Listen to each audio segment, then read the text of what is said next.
प्रकरण सामने आए हैं। इस समय तक प्रदेश में एक्टिव इन्फेक्शन के कुल केसेस 4,451 जो अभी तक संक्रमित मरीज पूर्णतः उपचारित होकर डिस्चार्ज किए जा चुके हैं, उनकी संख्या है 7,292 7292। अब तक कोरोना वायरस संक्रमित 345 लोगों की मृत्यु हुई है।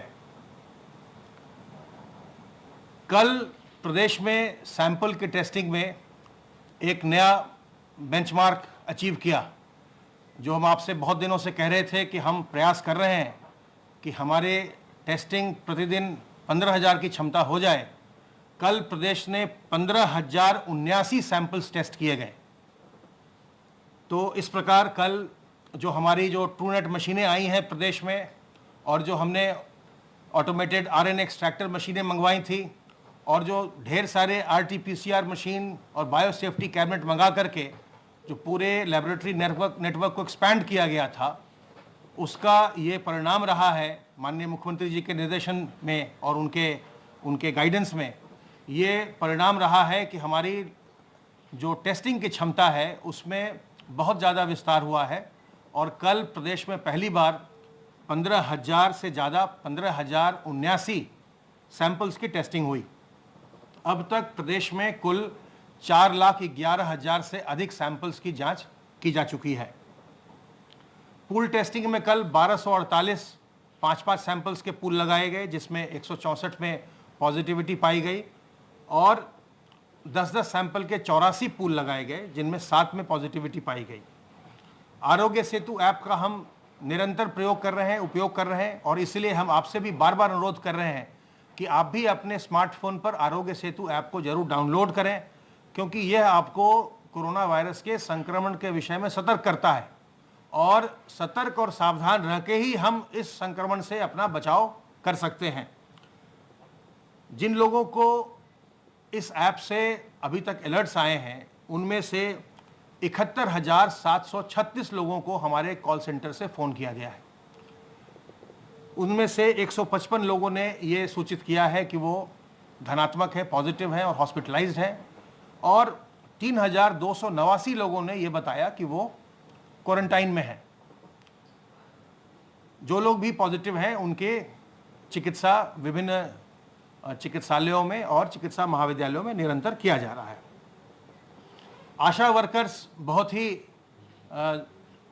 ही दृढ़ता से और संजीदगी के साथ अपना कार्य कर रही हैं, और वो गांव में जो हमारे प्रवासी कामगार लौटे हैं, घर घर जाकर के उनका हालचाल पूछ रही हैं, और अगर उनमें किसी प्रकार के लक्षण पाए जा रहे हैं तो उसकी सूचना वो उपलब्ध करा रही हैं, जिसके आधार पर उनके टेस्टिंग करके जो लक्षणात्मक लोग हों, लक्षण वाले हों, उनके या तो खांसी हो रही हो, या ज्वर हो, या सांस फूल रही हो, तो वैसे लोगों की जांच करके निरंतर उनके टेस्टिंग का कार्य, और अगर संक्रमित पाए जाए तो उनके चिकित्सा का कार्य चल रहा है। अब तक आशा वर्कर्स के द्वारा 15,13,585 प्रवासी कामगार की ट्रैकिंग की जा चुकी है।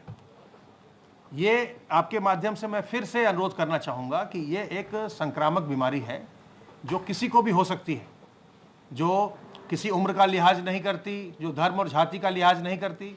इसलिए इस बीमारी से न तो हमको डरना है, न बीमारी होने पर अपने अंदर हमको कोई हीन भावना लानी है, न ही अगर दूसरे को बीमारी हो जाए तो उसके प्रति मन में कोई दुर्भावना लानी है, और हमें इसे छुपाना नहीं है। जैसे ही बीमारी के लक्षण हो तत्काल हम अपनी जांच कराएं, तत्काल हम उसके लिए सहायता प्राप्त करें। जिला अस्पताल जाइए, मुख्य चिकित्सा अधिकारी के पास जाइए, और आप घर बैठे ही हमारे हेल्पलाइन नंबर 1800 180 51 45 पर फ़ोन कर सकते हैं, और हमारे विशेषज्ञ आपको सलाह देंगे कि आपको अपनी जांच करा लेनी चाहिए या आपको कोई और कार्रवाई करनी चाहिए। तो इस बीमारी को बिल्कुल न छुपाइए, आगे आइए। किसी के बीमारी हो जाए तो दुर्भावना मत रखिए, उसकी सहायता करिए, उसे आप उसकी जांच कराने में, उसका इलाज कराने में उसकी सहायता करिए। हमारा सर्वेलेंस का कार्य लगातार चल रहा है, और उसके अंतर्गत हम अभी तक 1,15,333 टीम दिवस के माध्यम से 88,07,958 घरों का सर्वेलेंस हमने किया है, जिसमें 4,48,429 लोग उन घरों में रहते हैं। एक चीज़ जो हमने बताया था कि जहां हमारे प्रवासी कामगार लौटे थे, वैसे हमने 18 जिलों में 72 गांवों को चुना था, जिसमें कि 50 से ज़्यादा प्रवासी कामगार वापस गए थे जिन गांवों में, और वहां हमने उनके जाने के 15-20 दिन के बाद हमने जो गांव में और लोग रहने वाले थे उनके हमने सैंपल लेकर जांच करवाई थी, देखने के लिए कि कोई संक्रमण तो उनसे गांव में नहीं फैला है। और जो हमारे परिणाम आए उसमें हमने देखा कि संक्रमण नहीं फैला। हमारी जो ग्राम निगरानी समितियां हैं, जो मोहल्ला निगरानी समितियां हैं, वो मजबूती से कार्य कर रही हैं। उसी क्रम में अब हम कल से टारगेटेड सैंपलिंग का एक नया अभियान 1 सप्ताह का शुरू कर रहे हैं, और उसके अंतर्गत हम वैसे लोग जो वल्नरेबल हैं और वैसे लोग जो बहुत मोबाइल रहते हैं, जो बहुत ज़्यादा जिनका आना जाना रहता है, वैसे लोगों का हम टारगेटेड उनकी हम सैंपलिंग कराने जा रहे हैं। कल हम जैसे पूरे प्रदेश में जो ओल्ड एज होम है, जो नारी निकेतन है, या अनाथालय हैं, या जुवेनाइल होम्स हैं, वहाँ के सैंपल्स लेंगे, और उनके जो इनमेट्स हैं उनके हम रैंडम सैंपल लेंगे, उसकी हम जांच करवा के देखेंगे कि उन जगहों में क्या स्थिति है। ऐसे ही परसों हम पूरे प्रदेश में अर्बन स्लम्स में सैंपलिंग करेंगे, और उनमें सैंपल करके फिर हम वहाँ पर इन्फेक्शन का क्या हालचाल है, किस लेवल तक है, इन्फेक्शन है नहीं है, हमें क्या करना चाहिए, हम उसका अनुमान लगाएंगे। ऐसे ही उसके आगे भी निरंतर हम जो लोग बहुत मोबाइल हैं, जैसे डिलीवरी बॉयज़ हैं, या जैसे जो आपके न्यूज़पेपर वेंडर हैं, या दूध वाले हैं, या और जो तमाम डिलीवरी के जो होम डिलीवरी करते हैं वो लोग हैं, उन सब के हम सैंपल्स लेंगे। इसी तरह से जो हॉस्पिटल है, जो हॉस्पिटल का स्टाफ होता है, जो पंजीकरण डेस्क पर रहता है, जो बहुत लोगों से मिलता है, या जो सबसे सामने जो गार्ड खड़ा रहता है हॉस्पिटल में, जो बहुत लोगों को मिलता है, उन सब की, जो आयुष्मान मित्र हैं, जो आयुष्मान भारत का कार्य करते हैं, उनके भी हम रैंडम सैंपल्स लेंगे। तो ये एक पूरी हमने अगले 1 सप्ताह के लिए योजना बनाई है। जो फार्मासिस्ट हैं, जो दवाइयाँ देते हैं लोगों को, जिससे लोग दवाइयाँ खरीदते हैं खांसी की, जुकाम की, हम उनके भी, जो सेल्समैन हैं उनके भी हम कुछ लोगों के सैंपल्स लेंगे। इस तरह से अगले 1 सप्ताह हम एक टारगेटेड ग्रुप की, जो कॉन्टैक्ट ट्रेसिंग हम करते हैं वो तो होता ही रहेगा, जो हमारे नॉर्मल कोर्स में ILI के सारी के सैंपल्स हैं, कॉन्टैक्ट ट्रेसिंग के सैंपल हैं, वो होते रहेंगे। उसके अलावा हम टारगेटेड ग्रुप्स की भी सैंपलिंग अगले 1 सप्ताह तक हम पूरे प्रदेश में करने जा रहे हैं, जिससे कि हम जो संक्रमण है उसका हम जल्दी से जल्दी हम पता लगा सकें और उसके नियंत्रण के लिए हम प्रभावी कार्रवाई कर सकें। एक बार फिर आप सबों के माध्यम से ये मैं अवगत कराना चाहूँगा कि ये जो संक्रामक बीमारी है 2 तरीके से फैलती है। एक तो जब हम किसी संक्रमित व्यक्ति के नज़दीक जाते हैं, जब वो हमसे बातचीत करते हैं, खांसते हैं, छींकते हैं, उनके मुंह से और नाक से जो ड्रॉपलेट निकलते हैं, जब हमारे मुंह और नाक और आँख के रास्ते अंदर जाते हैं तो हम संक्रमित होते हैं। दूसरा तरीका यह है कि जब कोई संक्रमित व्यक्ति कहीं किसी सरफेस पर, जो सतह है, टेबल है, कुर्सी है, वहाँ पर वो बैठता है, खांसता है, छींकता है, या दरवाज़ा है, अलमीरा है, जिन सतहों को हम भी छूते हैं और कोई संक्रमित व्यक्ति भी छूता है, तो वहाँ से हमको संक्रमण हमारे हाथ में आता है, और फिर जब हम अपने मुंह और नाक और आँख को छूते हैं तो संक्रमण हमारे अंदर जाता है। इस तरह से हम संक्रमित होते हैं। तो इस संक्रमण से बचाव के लिए, चूंकि हाथ के रास्ते आपका संक्रमण जा रहा है, इसलिए हाथ को साबुन पानी से बार बार धोते रहना। जब आप साबुन पानी से धोएंगे तो आपके हाथ से वायरस हट जाएगा, संक्रमण दूर हो जाएगा और आप संक्रमित नहीं होंगे। ऐसे ही जब आप किसी के नज़दीक जाते हैं, उसके छींकने खांसने से आपको संक्रमण होता है, तो उससे आप 2 गज की दूरी मेंटेन करें। अगर आप 2 गज की दूरी पर रहेंगे तो आपको उससे संक्रमण नहीं होगा। और आप अपने जब भी सार्वजनिक स्थल पर जाएं तो मुंह और नाक को मास्क से ढकिए, रुमाल से ढकिए, गमछे से ढकिए, दुपट्टे से ढकिए, तो जो सामने का अगर संक्रमित व्यक्ति भी है तो उसका संक्रमण आपके अंदर प्रवेश नहीं करेगा।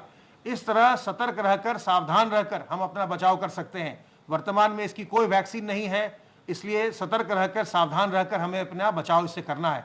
हम और आप दोनों मिलकर के अगर हम सावधानी बरतेंगे तो हम प्रदेश में संक्रमण को नियंत्रित करने में हम सफल होंगे। बहुत बहुत धन्यवाद। अब मैं अनुरोध करूंगा अपर मुख्य सचिव गृह से। माननीय मुख्यमंत्री जी ने आज टीम 11 की बैठक लोक भवन में आयोजित की। माननीय मुख्यमंत्री जी की अध्यक्षता में सर्वप्रथम विकास की योजनाओं को और गति और तेज करने का निर्देश उन्होंने दिया। उन्होंने कहा कि बहुत जल्दी ही 15 तारीख तक 1 करोड़ मानव दिवस के सृजन की जो योजना के संदर्भ में कल उन्होंने बैठक की थी, वो हर हालत में सुनिश्चित की जाए। मनरेगा हो, एक्सप्रेसवेज हो, पीडब्ल्यूडी विभाग हो, सिंचाई विभाग हो, पेयजल योजनाओं का मामला हो, वनीकरण हो, हर विभाग में जोड़कर कोशिश की जाए कि 1 करोड़ तक का लक्ष्य जो उन्होंने दिया है श्रमिकों और कामगारों के लिए, वो पूरा हो जाए और उससे प्रदेश के नवनिर्माण का रास्ता भी तैयार हो जाए। मुख्यमंत्री जी ने सभी मंडलायुक्त, 18 मंडल हैं, सभी मंडलायुक्तों को निर्देश दिया है कि वो अपने मंडल में विकास की योजनाओं की समीक्षा करना शुरू कर दें। आपको मालूम है, बस्ती, गोरखपुर, आजमगढ़ और वाराणसी मंडल का माननीय मुख्यमंत्री जी ने अभी दौरा किया था। उन्होंने स्वयं ही उनका निरीक्षण किया, लेकिन और भी मंडल जितने हैं सब में मंडली जो कमिश्नर हैं उनको आदेश दिया है, चीफ सेक्रेटरी साहब को आदेश दिया है कि वो सभी लोग अपना विकास की योजनाओं का समीक्षा कर लें। साथ साथ विकास की योजनाओं के साथ साथ उनको ये भी तय करने के लिए दिया है कि आगे की विकास की क्या रणनीति होगी, ये भी तय हो, और जो रोजगार की कार्य योजना बन रही है, भारत सरकार की स्कीम्स के अंतर्गत जो पूरा प्लान बन रहा है, उसकी भी वो तैयारी करेंगे। आगरा, मेरठ, अलीगढ़, मुरादाबाद, कानपुर, फिरोजाबाद, गाजियाबाद, बुलंदशहर, गौतम बुद्ध नगर तथा बस्ती में स्वास्थ्य सेवाओं पर विशेष ध्यान दिया जा रहा है। आपको मालूम है इन्हीं जनपदों में सबसे ज़्यादा जो है केसेस आए हैं। माननीय मुख्यमंत्री जी ने फोकस ही इन जनपदों पर किया है, क्योंकि अब काफ़ी हद तक स्वास्थ्य विभाग ने जो कार्य किए हैं उसके आधार पर जो भी श्रमिक कामगार आए हैं, लगभग व्यापक रूप से उनकी पूल टेस्टिंग और बाकी कार्रवाई सुनिश्चित कर ली गई है। तो जो भी उसमें संक्रमित हैं उनकी पहचान लगभग धीरे धीरे कर ली गई है।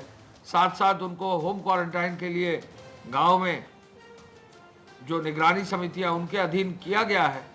लेकिन इस पूरे कार्य से आगे बढ़ते हुए अब जिन शहरों में ज़्यादा संख्या है उन शहरों पर विशेष ध्यान देने का मुख्यमंत्री जी का निर्देश है। इन जनपदों में स्वास्थ्य सेवाएं जहां भी हैं वो मजबूत हों, वहां पर हॉस्पिटल्स में बेड्स की व्यवस्था, खाने की व्यवस्था, वहां पर दवाई और बाकी सब का उपचार की व्यवस्था, सफाई की व्यवस्था, सब पर जो है विशेष नज़र रखी जा रही है।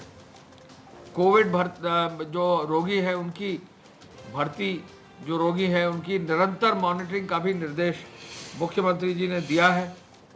रोज इस बात की समीक्षा होती है कि किस अस्पताल में किस मरीज से फीडबैक लेकर कहाँ क्या सुधार करने की आवश्यकता है। माननीय मुख्यमंत्री जी ने आज इस बात के लिए संतोष व्यक्त किया है, स्वास्थ्य विभाग, चिकित्सा शिक्षा विभाग को इस बात की बधाई भी दी है कि कुल मिलाकर 14,994 टेस्ट 15,079 हो गए। 15,079 टेस्ट जो है कल किए गए हैं। तो निश्चय ही जो 15,000 का लक्ष्य था वो पूरा हो गया है। 15,079 इस लक्ष्य को पूर्ति करने पर संतोष व्यक्त करते हुए उन्होंने कहा है कि जहां हम 15,000 के लेवल पर पहुंचे हैं, अब हमको 20,000 के टेस्ट के लेवल पर पहुंचना है। प्रदेश की जनसंख्या अधिक है, टेस्ट और संख्या में कराने का निर्देश जो उन्होंने दिया है उसमें ट्रूनेट मशीन्स जो है खुद जो है सरकारी जहाज से लाकर एक एक अस्पताल में, एक एक मेडिकल कॉलेज में, जहां भी अस्पताल प्राइवेट के चल रहे हैं वहां पर भी लगाए जा रहे हैं। तो ये व्यापक रूप से एक योजना बनाई जा रही है और 15,000 के टेस्ट के बाद अब 20,000 का लक्ष्य रखा गया है। मृत्यु की दर को कम करना ये मुख्य उद्देश्य स्वास्थ्य विभाग का है, मुख्य उद्देश्य हॉस्पिटल्स का है, डॉक्टर्स का है। एक एक जिले के जो डेथ ऑडिट है वो निश्चय रूप से बहुत मजबूती से किया जा रहा है और जहां भी कोशिश ये की जा रही है कि जो भी मरीज है वो जल्दी से अस्पताल में पहुंचे, जल्दी से उसको मेडिकल हेल्प दिलाई जाए, जिससे उसको बचाने में पूरा सहयोग मिल सके। सोशल डिस्टेंसिंग के पालन करने के लिए माननीय मुख्यमंत्री जी ने निरंतर निर्देश दिए हैं। पेट्रोलिंग पुलिस के द्वारा किए जाने के लिए उन्होंने निर्देश दिया है। स्ट्रीट वेंडरों के लिए प्रधानमंत्री आर्थिक पैकेज के अंतर्गत कार्रवाई करने का निर्देश दिया है और कल ही जो है एक नई योजना श्रम विभाग की लागू की जा रही है, जहां श्रम विभाग जो है बच्चों को, जो छात्र और छात्राएं हैं, उनको जो है आर्थिक सहायता जो है प्रदान करेगा। श्रम विभाग की इस योजना को बाल श्रम विद्या योजना का नाम दिया गया है और बाल श्रम विद्या योजना के अंतर्गत कल सुबह माननीय मुख्यमंत्री जी 12 जून को माननीय श्रम मंत्री जी श्री स्वामी प्रसाद मौर्य जी की उपस्थिति में एक योजना शुरू करेंगे और इस योजना के प्रारंभ से श्रम विभाग में एक नई स्कीम जो है श्रमिकों के बच्चों के लिए, बालिकाओं और बालकों के लिए स्टार्ट हो सकेगा। ये बाल श्रम निषेध दिवस कल है, कल बाल श्रम निषेध दिवस है, उसके उपलक्ष्य पर ये जो एक नई योजना आ रही है, बाल श्रमिक विद्या योजना, इसको कल से लागू किया जा रहा है और 2000 बच्चों को कल ही जो है ये इस योजना के अंतर्गत लाभान्वित किया जाएगा। मैं आगे ये भी बताना चाहूँगा कि आज तक 1643 ट्रेनें हमारी आ चुकी हैं, 22,18,578 लोग इन ट्रेनों के माध्यम से आ चुके हैं। इसके साथ साथ हम ये भी आपको बताना चाहेंगे कि जो हमारे गृह विभाग के माध्यम से कार्रवाई की गई है, अब तक 188 के अंतर्गत 64,118 FIR दर्ज की गई हैं, 54,163 वाहन सीज किए गए हैं। अब करीब 28 करोड़ रुपया, 27 करोड़ 94 लाख रुपया जो है जुर्माना वसूल कर लिया गया है। 694 EC एक्ट की FIR दर्ज की गई हैं। फेक अकाउंट्स पर कार्रवाई करते हुए 11 जून को 9 मामलों पर कार्रवाई की गई है। कुल 1427 मामलों में कार्रवाई की गई है। हॉटस्पॉट्स की संख्या 2082 है, जिनमें 8,45,000 मकान हैं और लगभग 50,000 से अधिक लोग इनमें निहित हैं। इन हॉटस्पॉट क्षेत्रों में विशेष रूप से पूरी व्यवस्था है। APC साहब के माध्यम से हॉटस्पॉट्स के क्षेत्रों में जो है लगभग 92 सामुदायिक शौचालय संपादित किए जा रहे हैं और इसके साथ साथ गेहूं क्रय में भी अब और अधिक प्रगति करते हुए 376 लाख क्विंटल गेहूं का परचेज कर लिया गया है। उद्योग के माध्यम से 1,107 फ्लोर मिल, 503 तेल मिल, 312 दाल मिलें चालू की जा रही हैं। पूरे प्रदेश में उद्योग अब लगभग अपने सामान्य गति पर आ गया है। पश्चिमी उत्तर प्रदेश में भी और पूरे प्रदेश में कई उद्योग जो चालू होने थे सब लगभग चालू हो गए हैं और उद्योगों के का जो है उनके चालू होने से जो भी वहाँ श्रमिक और कामगार काम कर रहे हैं उनको भी पूरा लाभ मिल रहा है। पुनः इस अवसर पर मैं कहना चाहूँगा कि ये जो 15,094 टेस्टिंग का लक्ष्य, उन 15,079 टेस्टिंग जो की गई हैं, 15,079, ये 15,000 जो क्रॉस किया गया है, ये उद्देश्य प्रदेश में यह है कि प्रदेश की टेस्टिंग की क्षमता और मजबूत की जाए। आगे भी इस टेस्टिंग क्षमता को और मजबूत किया जाएगा और निश्चय ही प्रदेश में जहाँ भी जो भी व्यक्ति आइडेंटिफाई होगा उसको फिर समुचित उपचार दिया जाएगा। 1 लाख से अधिक बेड हमारे प्रदेश में है और आज की तारीख में जो है पर्याप्त संख्या में बेड्स उपलब्ध हैं। कहीं भी किसी भी मरीज को उत्तर प्रदेश में बेड्स की कमी नहीं होगी। धन्यवाद। जय हिंद। तो कई महत्वपूर्ण बातें सामने आई हैं। उत्तर प्रदेश में रोजाना 15,000 टेस्ट का लक्ष्य पूरा हो गया है, ये सबसे महत्वपूर्ण बात है। सरकारी प्लेन से ट्रूनेट मशीनें मंगाई गई जिसमें बहुत तेज परिणाम सामने आते हैं कोरोना टेस्ट के। लेकिन ये एक बड़ी उपलब्धि उत्तर प्रदेश के लिहाज से कि रोजाना 15,000 टेस्ट का लक्ष्य पूरा हो गया है और कल से एक विशेष अभियान शुरू करने जा रही है उत्तर प्रदेश सरकार। जो पूल सैंपलिंग होती है वो अब बड़े लेवल पर की जाएगी, उसका दायरा बढ़ाया जाएगा और उन लोगों की पूल सैंपलिंग की जाएगी जो ज्यादा से ज्यादा लोगों के बीच रोज संपर्क में आते हैं, जिनका मूवमेंट बहुत ज्यादा है।